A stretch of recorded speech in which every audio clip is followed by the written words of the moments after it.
ನಮಸ್ಕಾರ ರೀ ಕನ್ನಡ ಮಂದಿ. ಎಲ್ಲರಿಗೂ ಮಹಾಶಿವರಾತ್ರಿಯ ಶುಭಾಶಯಗಳು.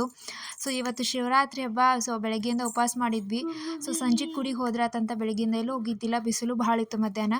ಸೊ ಸಂಜೆಗೆ ಹೊರಗೆ ನಮ್ಮ ಮನೆ ಹತ್ರ ಅಲ್ಲೇ ಸಮೀಪ ಇರೋ ಶಿವನ ಗುಡಿಗೆ ಬಂದ್ವಿ. ಬಂದು ನೋಡಿದ್ರೆ ಕ್ಯೂ ಅಂತೂ ಸಿಕ್ಕಾಪಟ್ಟೆ ಇತ್ತು. ಸೊ ಕ್ಯೂನಾಗ 1 ತಾಸು 1.5 ತಾಸು ವೆಯ್ಟ್ ಮಾಡೀವಿ.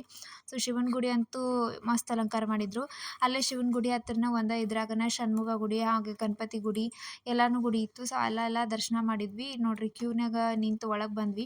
ಒಳಗೆ ಕ್ಯಾಮ್ರಾ ಅಲೋವ್ ಇತ್ತು, ಬಟ್ ಹೋಗಕ್ಕೆ ಭಾಳ ಗದ್ಲಿದ್ದಿದ್ದರಿಂದ ಒಬ್ಬೊಬ್ಬರಿಗೆ ಅಲೋವ್ ಮಾಡತ್ತಿದ್ರು ಒಳಗೆ. ಸೊ ದರ್ಶನ ಮುಗಿಸ್ಕೊಂಡು ಹೊರಗೆ ಬಂದ್ವಿ. ಹೊರಗೆ ಬಂದ ತಕ್ಷಣ ಪ್ರಸಾದ ಕೊಟ್ಟರು. ಸೊ ಕಿಚಡಿ. ಸೊ ಪ್ರಸಾದ ತಿಂದು ವಾಪಸ್ ರಿಟರ್ನ್ ಬರಬೇಕಾದ್ರೆ ಅಲ್ಲೇ ಪಾಂಡುರಂಗನ ಗುಡಿ, ವಿಠ್ಠಲ ಗುಡಿ ಇತ್ತು. ಸೊ ಅದನ್ನೊಂದು ಸ್ವಲ್ಪ ದರ್ಶನ ಮಾಡಿಕೊಂಡು ಹೊರಗೆ ಬಂದ್ವಿ. ಆಮೇಲೆ ರಿಟರ್ನ್ ಮನೆಗೆ ಹೋದ್ವಿ. ಸೊ ನಿಮಗೆ ಹೇಗೆ ಅನಿಸ್ತು ಈ ಪುಟ್ಟ ಮಿನಿ ಬ್ಲಾಗ್? ಲೈಕ್ ಆದರೆ ಲೈಕ್ ಬಟನ್ ಪ್ರೆಸ್ ಮಾಡಿ. C in the next vlog.